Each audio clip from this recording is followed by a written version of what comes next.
Hello and welcome into this surprise Facebook Live video here on Will's fifth quarter special. I'm your host Will Farlow for the special Facebook Live of the fifth quarter sports talk, where we're going to talk about a very big topic in the game of basketball right now. The NBA Finals are officially over. We have a new NBA champion in the year 2019. And a lot of people thought it might be the Golden State Warriors. They won the last few years. But we have a team that won the title last night in good fashion, played very good basketball, I think, at a historic level. It's the Toronto Raptors, our NBA champions for the first time in their franchise's history. So we're going to start off this video by congratulating Rockford, Illinois' own Fred VanVleet and the Toronto Raptors for winning their first franchise NBA title in their team's history. That's a big deal, guys. I mean, if I had to be honest here, I really would cheer for teams like that.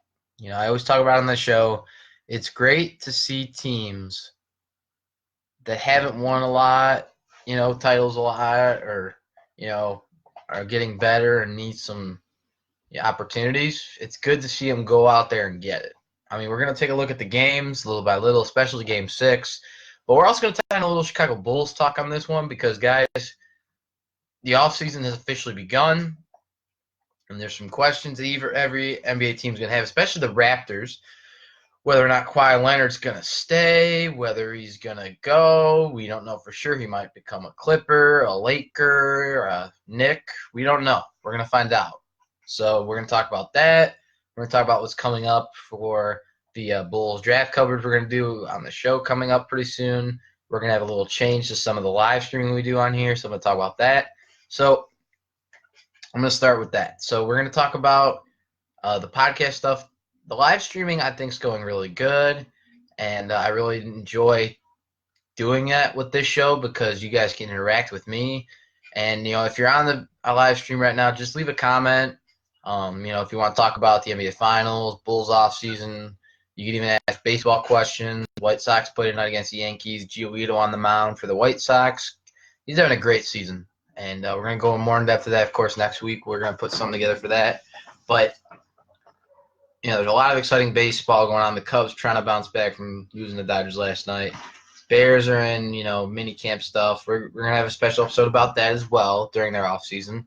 We always continue to cover off-season stuff during the show, regardless if a team's playing or not. But the live streaming to me is something really special because I can interact with all of you and, I can see your guys' thoughts and comments. And I really like that because it makes this show, with its live streams more interactive. And it makes it not just mine, but it makes it part of you guys a part of it too. And that's really important to me with where this show is right now. It has been since I first started it. One of the main reasons I started it, and the way I plan to continue it moving forward. It's really important to me. And we do have a YouTube page, a YouTube channel, and I just want to bring that up to you guys. It's on YouTube under Will's fifth quarter special, and it's important because just in terms of, how things are done with the show and certain things like that, we're going to go back to the Facebook Lives a little more. I really like that. It could be mobile with it. It's more accessible for you guys in a certain sense, but I also want to make it accessible to those that aren't on my Facebook as friends or don't see what I do live on the Facebook Lives, or they don't use Facebook. So there's a way to do both things that way because I really like the Facebook Lives better than live streaming on YouTube. So we are going to be posting. I'm going to be in the process of doing that this weekend and in the coming week. So be on the lookout. I'll probably make a post about it. All the Facebook Lives this show has done since 2017 are going to be uploaded onto our YouTube channel. So those will be available on the YouTube channel to watch, to comment on there even more as well if you didn't see the videos and the Facebook Lives we do. But that is how it's going to be done for a while. I feel like it's a really good way in terms of accessibility for both Facebook users and more YouTube than Facebook users. That's kind of really important to me. So we're going to get into talking the NBA Finals, then we're going to end with the little Chicago Bulls and see where it goes from there. So the NBA Finals, a lot of people thought it could have been the Milwaukee Bucks. Just, Giannis Antetokounmpo has really good talent. Chris Middleton comes to the name as well. Eric Bledsoe, Brook Lopez. The list goes on and on with that team. They have a really good set of players. They made some really smart trades at the trade deadline as well, bringing good veterans out for their bench like Nikola Mirotic, and they also had Pau Gasol. They also have other like point guards to go around. Their guard depth was improved with George Hill. They got rid of John Henson's contract, sending him to Cleveland. They got Matthew Dellavedova out of there too into the Cleveland. But what was important to the Bucks is just they had to take down Toronto. They both of those teams in the East had really good playoff matches. They had a really good playoff season and the postseason part of the season play.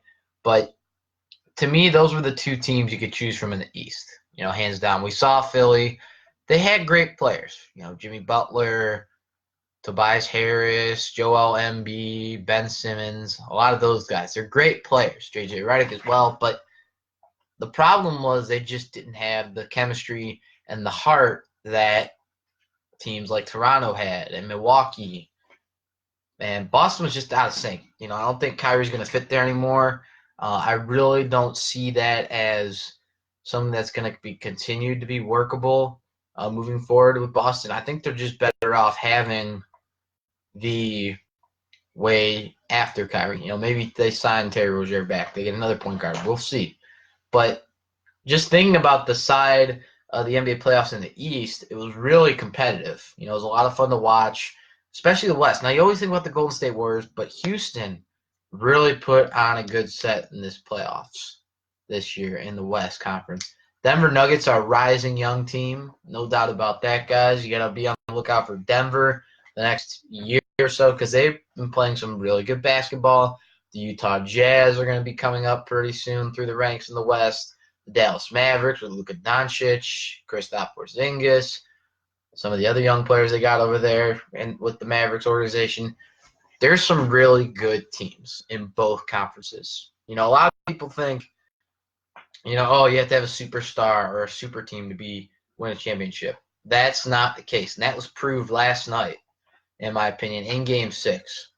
And what I saw and thought about before we even did this video with you guys tonight, is the Raptors weren't just a great team.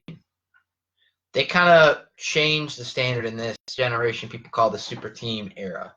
In my opinion, it shows it hasn't completely changed the league. However, it basically just shows those super teams you don't have to have a big three to win.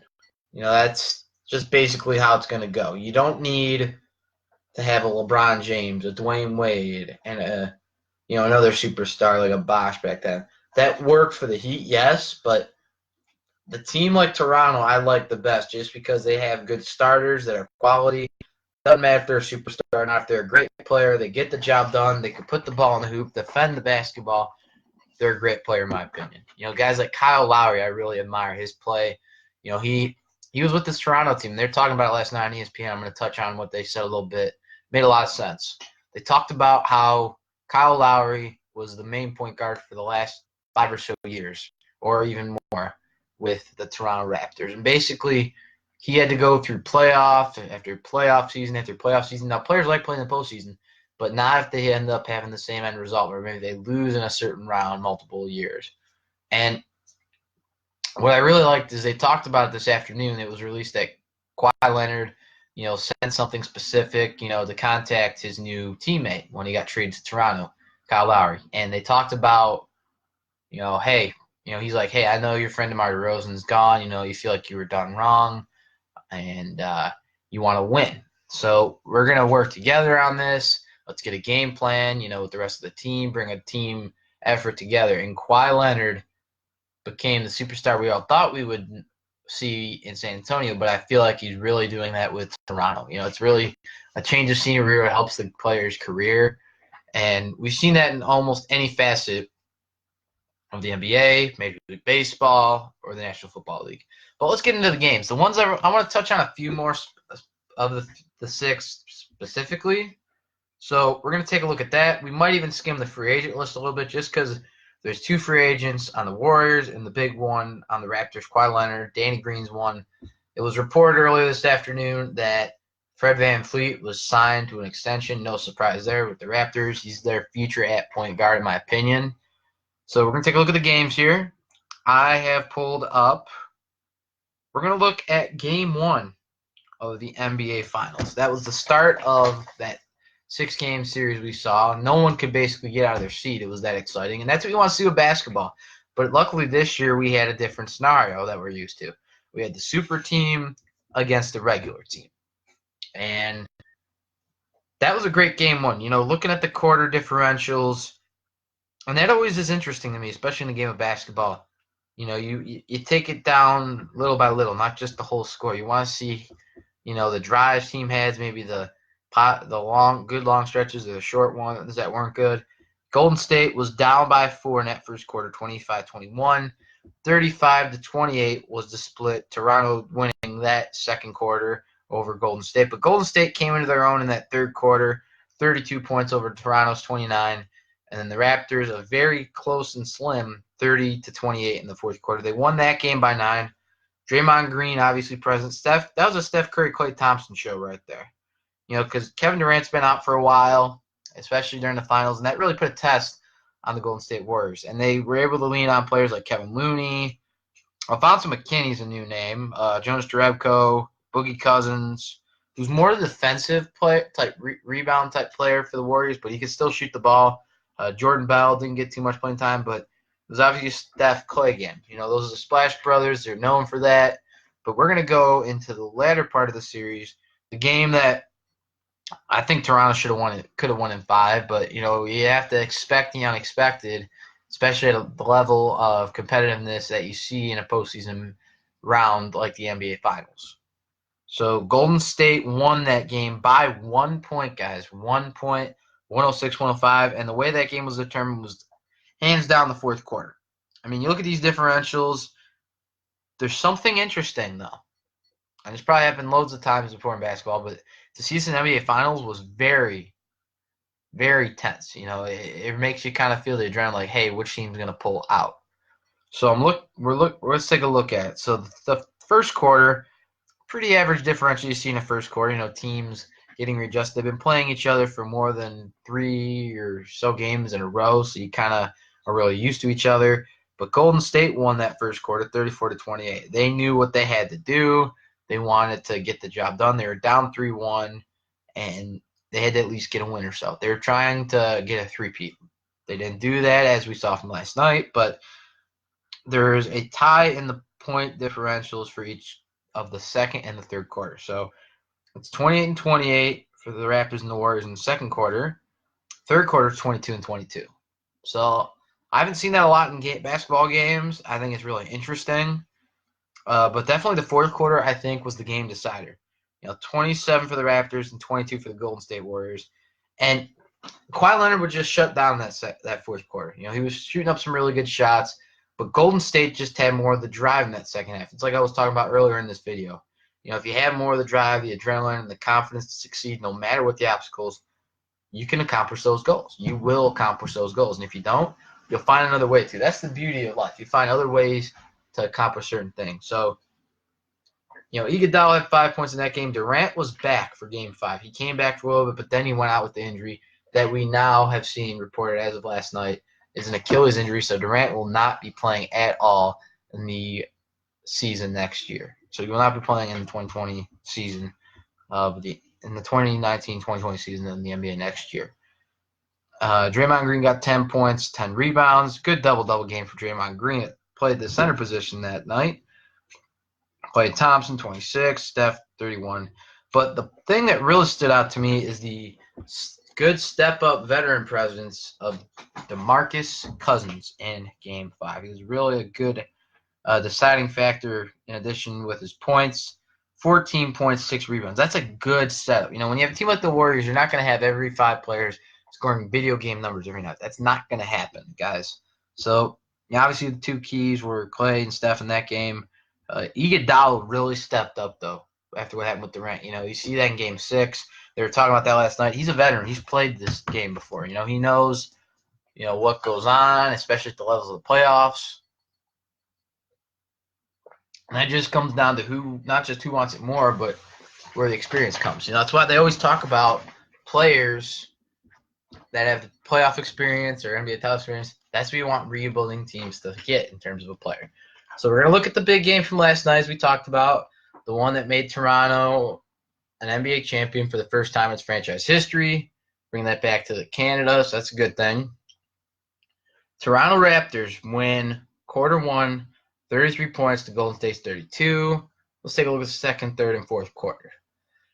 27-25, the Raptors. Third quarter, Golden State 31-26. So Golden State had a little bit of a drive in the third quarter there. But then all of a sudden, towards the end of the third quarter, I believe it was during the last 4 minutes, Klay Thompson is down. Now, it's as scary as what happened to Karis LeVert in Brooklyn recently. Obviously, Derrick Rose, what he had to deal with in Chicago on that injury against the Philadelphia 76ers in the playoffs. Jimmy Butler, when he was with the Bulls. There's a lot of injury scares we've seen. Paul George, before the season started. But those are the ones that come to mind best in this situation because it was a player that was doing really good at the time, when that happened. And I have a lot of respect for Klay Thompson. I'm not a super team fan. I'm going to say that up front. Not everybody is. Some are. And I respect that. We respect that on this show. We always should respect that with our sports fans. We have our own allegiances, our own likes. That's how it's going to be no matter what teams are playing in those sports. And to me, Klay Thompson is a good player. He wasn't the Kevin Durant that, wanted to sign with another team to win, in the same conference as his old team. He kind of spurned them. He isn't that type of guy. He seems like a really good guy. I've heard him very well talked about. But also, he was drafted by that team. Draymond Green was drafted by that team. Steph Curry was drafted by that team. So they drafted those guys. That's not at their fault that they drafted those players. That's them doing their good due diligence. But a lot of other teams don't like the super team stuff. That's obviously going to be Kevin Durant, DeMarcus Cousins. That's that addition part.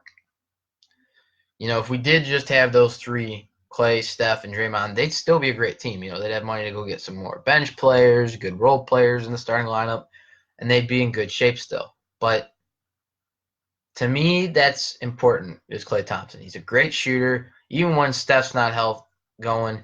To me, Klay is the best shooter on that team, truly. A lot of people think of Steph Curry, but I think truly on the Golden State Warriors, if you had to ask me what my favorite shooter is, one of the best on that team, the best even, it's Klay Thompson.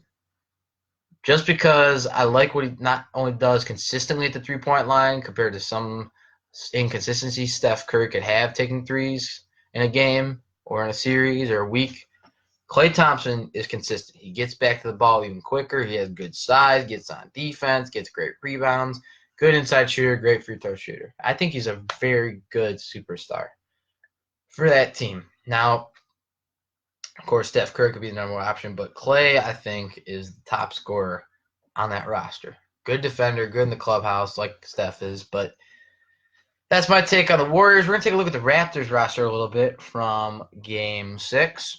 So it's Pascal Siakam from Cameroon, who was drafted by the Toronto Raptors. Came into his zone this year, 26 points, 10 rebounds last night. A beautiful presence they had.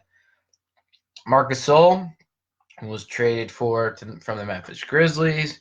He had 3 points, 9 rebounds, 22 points, and 6 rebounds for Kawhi Leonard. Now, that's a great stat, especially in a big game like Game 6. He got some of the crucial shots, crucial moments, and we know the Raptors can depend on him in game situation to trust his teammates like he does, and that's what he did in San Antonio, so there's no surprise with that, but what he's able to do on the floor is just another level. His talent, his heart, his passion, it's great. And then you have Kyle Lowry, who we talked about earlier, 26.7 rebounds. Incredible game for him. But Fred VanVleet, we need to talk about, guys. It's 22 points, 2 rebounds. Can't forget Serge Ibaka, who finally won a title after he tried to win it with the Thunder years ago. 15 points, 3 rebounds. So Fred VanVleet from Rockford, Illinois. So actually, if you don't know this, guys, his sister has been on this show before, but as an interview appearance. Her name is Lexi Vargas. She was now an Illinois State University alum, former ISU volleyball player. So they're in relation, guys. And, if you think about it this way, Fred VanVleet is just starting, not even at his peak, not even his prime starting yet. And he's getting 22 points, 2 rebounds, faking out Steph, pulling step backs on the Steph for Clay or those guys, getting past DeMarcus Cousins. That is just truly admirable what he's doing. And, it's a really good thing for the sport, really good for his hometown of Rockford, Illinois. And just a congratulations to Fred VanVleet as well. Having a career-changing moment and season. Credit to his family for helping him get there, his coaches and players. So shout out to Fred VanVleet, Rockford, Illinois, Lexi Vargas and her family and his family. You did a great job with this guy. He was a key player for the Raptors last night, key player for their organization moving forward. And it's really interesting, guys, that 10 minutes after the Raptors officially won, the Wizards were already reported by the media to be trying to visit and interview with to sign as their new VP president of operations. They wanted Ujiri, the GM and president of the team, the Toronto Raptors, because they see what he did with Toronto and they want him to do that in Washington. And that stuff does sometimes work, but it sometimes doesn't. It's a 50-50, guys. We saw it when Fred Hoiberg came to the Bulls. Now they got a better coach that fits these players correctly in Jim Boylan. So we're going to talk a little NBA draft. It looks like the Bulls are going to possibly trade this draft pick. If we think about it, Lonzo Ball might be a Chicago Bull by draft night or before. But we're seeing reports that I'm not really going to agree with because we don't know if they're official. That's the thing with rumors. We don't know for sure if it's going to be legit or not, or if it's just somebody trying to get attention. And they have Zach LaVine going in a 3-team trade with the Lakers and the Pelicans, where Anthony Davis joins LeBron James with their agent Rich Paul and as LA Lakers, as the two main superstars and focals with the Lakers. But if you ask me, I don't think Davis is the best trade for the Lakers right now. You can sign a free agent, still keep your young core, because LeBron's not going to be here forever anymore moving forward. He's going into a second year of a 4-year deal. We don't know if he's going to stay with the Lakers for good. And if you make this trade to satisfy him and he goes and this player might go, you're back to square one, rebuilding. You're going to lose your core young guys you drafted smartly, and Kyle Kuzma, probably Brandon Ingram is going to be one of those teams want draft picks. You have a good core to build from with these guys, and if you're the Lakers. And I think it would be a mistake to get Anthony Davis on LA just based on the haul they're going to have to give up, because you could easily wait and get him in free agency next year. You're going to be free agent in 2020 offseason. You can go and sign him then. You won't have to give up those players. That's what I would do, because Kuzma can move this, stay at power forward. You can have your center that you're looking for. Instead of getting Boogie Cousins, Anthony Davis at center. Make him your center. You can switch off him and Kuzma in games at the 4 and 5 spots. You got Moritz Wagner. You got some good depth there for the Lakers. So, I really like what the Bulls could do. Now that we're tying it into the Bulls a little bit here in the offseason, they have a great core four that's been talked about in the media for a long time. LaVine at shooting guard, Otto Porter Jr., Lauri Markkanen, Wendell Carter Jr. If I were the Chicago Bulls, and I'm going to give you 2 different choices on my opinion here. There's a point guard I truly believe belongs back in Chicago. It's his home, but he earned it just with the heart he has and what he feels for this city and its fans and the team of the Chicago Bulls. Bring back Derrick Rose, at least on a 2-year deal, 3-year deal. You could mentor these point guards, because Derrick Rose knows what it's like not just to play for the Bulls organization and the team, but the environment, the city. Derrick Rose could be that veteran presence even if it's off the bench or starting sometimes. That's what that young point guard could really use. Because it's not easy for point guards to transition into the NBA. It's not easy for any player of any position to transfer into a different mentality compared to what they did in college or high school. But to me, that's really important for the Bulls in this draft. I could see, this is kind of my prediction, if you trade for a point guard, make it a good player. I like Lonzo Ball. I think he's a good passer, good defender, can develop his shooting. But if you had to ask me, I could really see possibly a Dennis Smith Jr. maybe as an option, or something in that regard. It's just important for the Bulls to make smart moves and to do smart things with this team. So that's kind of my spiel with that. I think the offseason as it unfolds, we take a day-by-day approach. We don't know for sure what's going to happen, how things are going to end up. That's the beauty of it. Expect the unexpected, like I always say on the show. So that's kind of my basketball spiel. Congratulations to the Toronto Raptors on an NBA title. And coming up on the show, we're obviously going to have the NBA draft episode. But this time it's a recap. Last year we did it before the draft. We had Mark Schanowski coming on, so we're going to try and get Mark back on to the show. He had a good time last year, it seemed like, so we're going to try and bring him back next year, but it'll be a draft recap. And we're also bringing back the co-host from episode 2 that's a big regular on the show, big supporter of the show, and a very close friend, big brother-like to me. Alex Dolinar will be the co-host for that special episode. We're going to have something coming up next week as well. I'm going to try and do some Sox coverage. We're going to do another Facebook Live, and we're going to talk to some people about that, Sox and Cubs. We're going to continue the baseball stuff. We're going to have some Bear stuff coming up too. It's a good long summer, and there's going to be a lot of talk continuing to unfold. So I want to thank you guys for tuning into this Facebook Live. It's a pretty Friday night in the area of Lansing, Illinois, in the suburbs, and in Chicago as well. So before it starts raining Saturday or Sunday, go spend time outside with your families and loved ones. Do something fun tonight. And I want to talk to those fathers out there as well to finish this video. It's kind of a special place in my heart because my dad is somebody I look up to more than anybody in the world. My best friend, along with being my dad. Our parents are our best friends like that. When they're not being our parents. They're there for us no matter what, like our siblings and family. But coming up Sunday is Father's Day. And I just want to thank my dad. He truly inspired me to fill my dream in this career path of sports broadcasting, broadcasting as a whole, and reporting and analyzing all that, but especially the broadcasting side, like I'm doing right now to you guys here on Facebook Live, to the world, to the country, whoever's watching this, no matter where you are. And Father's Day is a way to honor those special males in our lives that are father figures to us, are our fathers, grandfathers, uncles that are fathers, new fathers. But to me, I'm very grateful to spend this weekend with my father. Coming up to Father's Day and just telling him how much I love him, but showing it in a more special way. Honoring him on that day that is meant to be honoring fathers for. So I want to wish all of those fathers out there that follow this show and those that are going to see this for the first time, happy Father's Day from all of us here at Will's Fifth Quarter Special. We appreciate your support to the show. And folks, go spend time with your dads, or your grandfathers or uncles. Father's Day.